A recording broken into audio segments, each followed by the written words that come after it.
It started 2 years ago when priests and ambulance crews started coming to our village, almost on a permanent basis.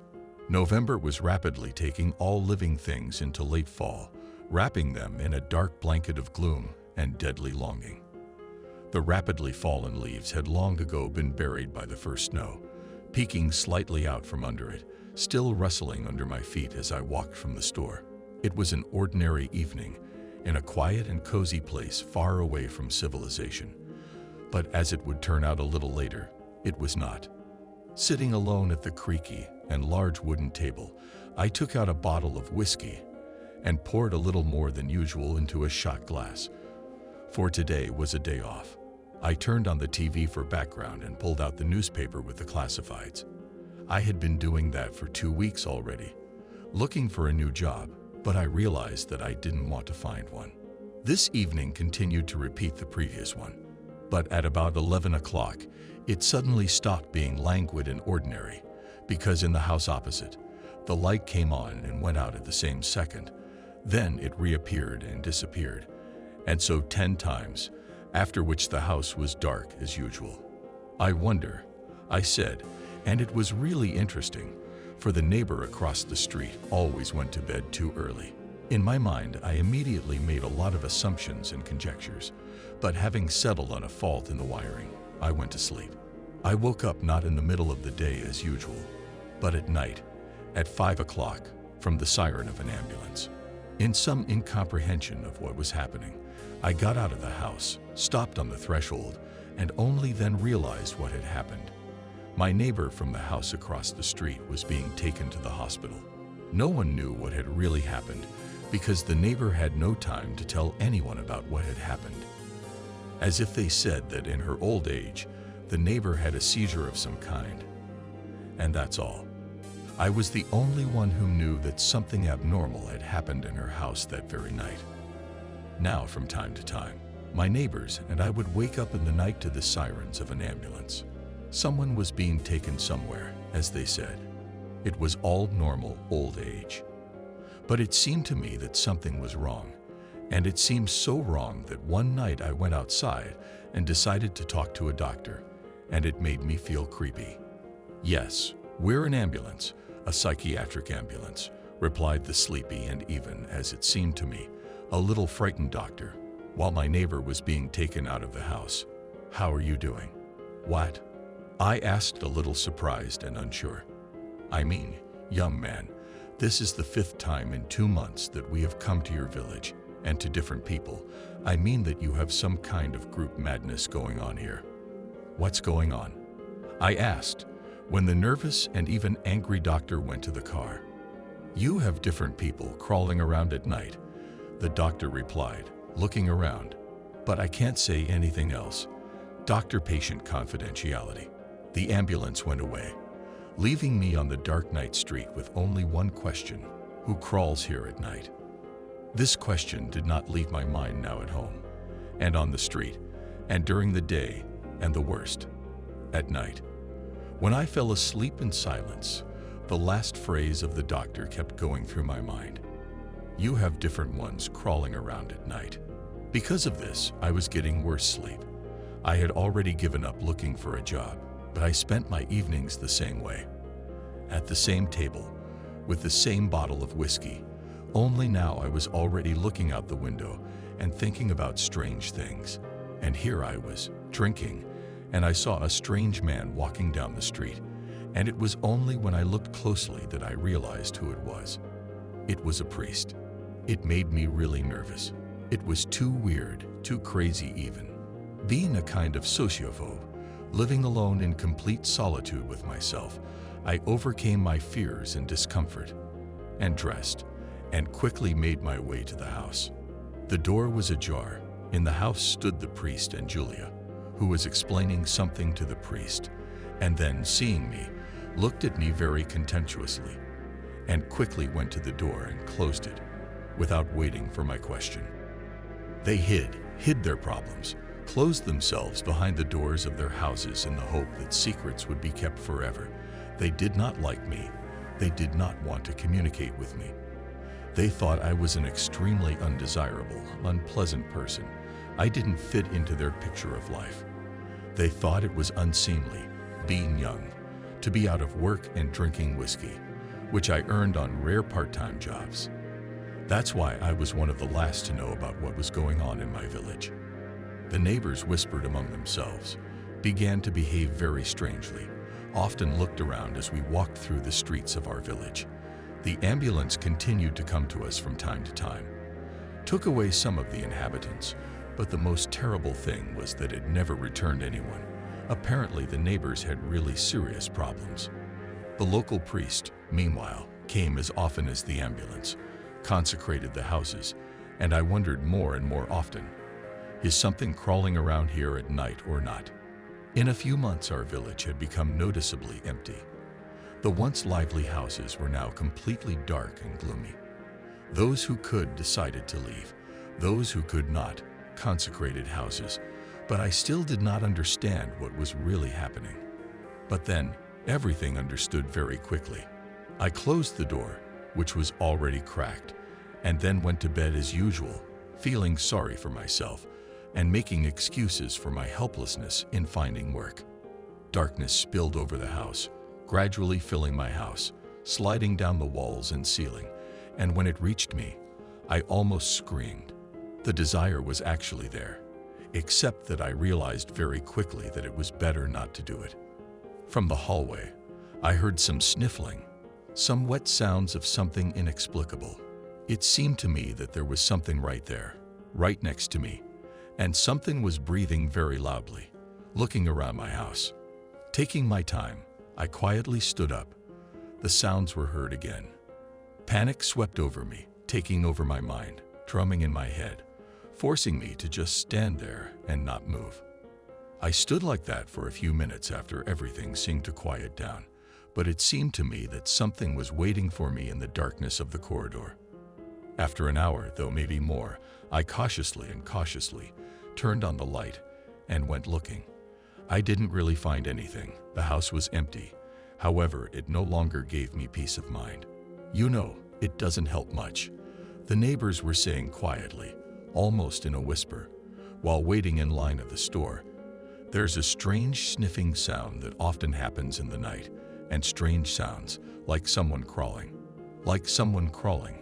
That was the phrase that sliced a blade under my fingernails, that made me think of the emergency room doctor and all the people who had been taken away. And it made me search for answers on my own. Now I was no longer sitting with a newspaper, but with various stories of an unknown nature. I became very much immersed in the subject of the mystical, forgetting even the whiskey, which was actually even more amazing. After spending almost all of my free time following the strange stories of various people from different places and different times, I began to notice a common feature in each one. Once something appeared in your house, it would never go away. I discarded the truly unrealistic stories, paying special attention to those in which the authors described strange events and never wrote again.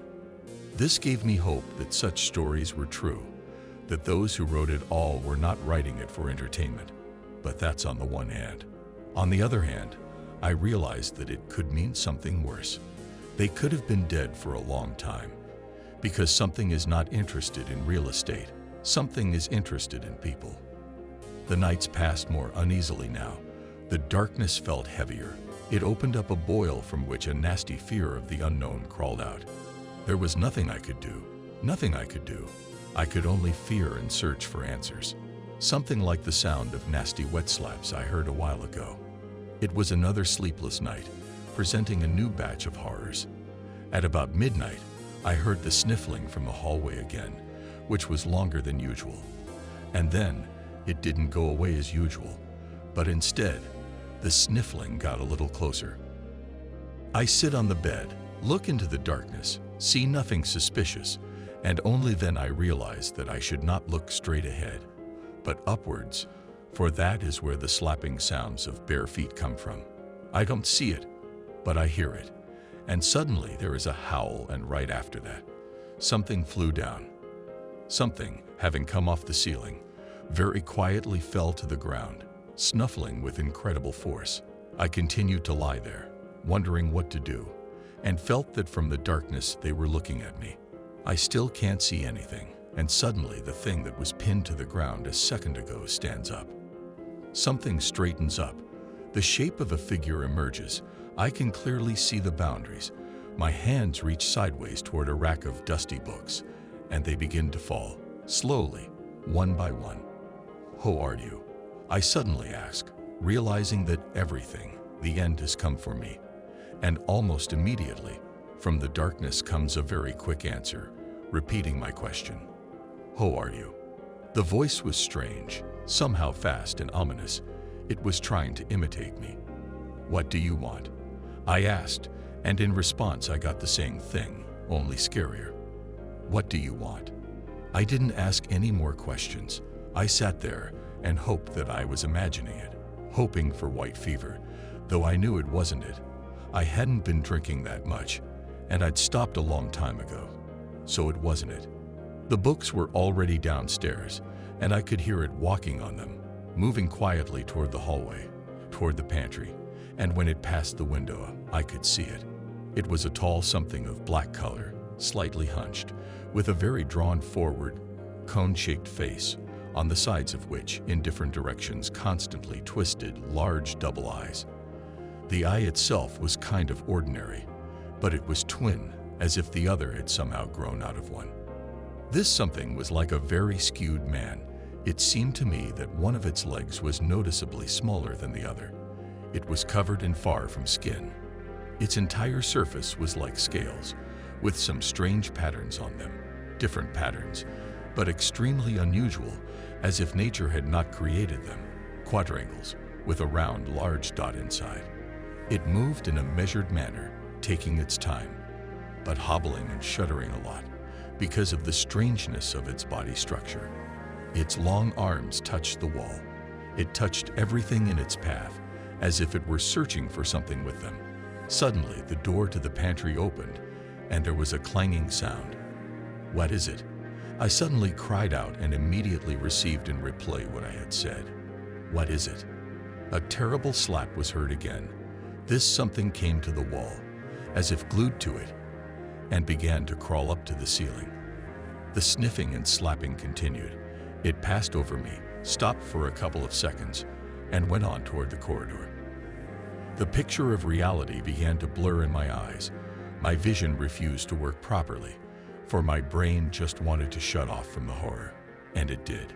The creepiest thing I saw was when I woke up a couple hours later. I heard sirens in the night. I lay still for a minute, trying to remember what it was. It could well be a dream. Yes, it was. But unfortunately, it was far from it. I ran out into the street just in case. There were people there, and it was calmer, but the very frightened face of a doctor I already knew gave me a real horror. I saw the open door in the neighbor's house, saw the creepy faces of the neighbors, and I went there, into the light. The house was not cleaned. Broken things were lying everywhere, here, as if there was an earthquake or something worse. And suddenly I saw such a picture. On the wall, in the shape of a cross, hung a neighbor, which was nailed to the wall, and next to lying hammer. I ran out of the house in a terrible fear, fell into the dirty snow. Everyone looked at me condescendingly. They were scared too. I ran to my house, closed the door, realizing it wouldn't help me, sat down by the window, and was afraid to turn around towards the upturned pantry. That morning, along with me, several neighbors had left that village. We traveled on the same bus with our bags and in complete silence. No one wanted to discuss what had happened, especially me. I seemed to be out of my depth now. Although I did find some work and a room at the local hostel, I can't settle down. My current roommates think I'm strange, for I always walk around looking around, hardly talk to anyone, and always disappear into my room very quickly. I constantly read the local news, pay special attention to it. Somehow it seems to me that as long as my past neighbors are alive, I am not threatened with death. But when they are over, I don't even want to think about it, to be honest, but I have to think about something constantly. This something, not from our world, it takes away sophisticatedly, chooses according to some principle of its own, waits, observes, scares, and then takes away. And there is another moment. What rang then in my pantry? What that creature took away? It was nails, and the same hammer near my neighbor was stolen from my house.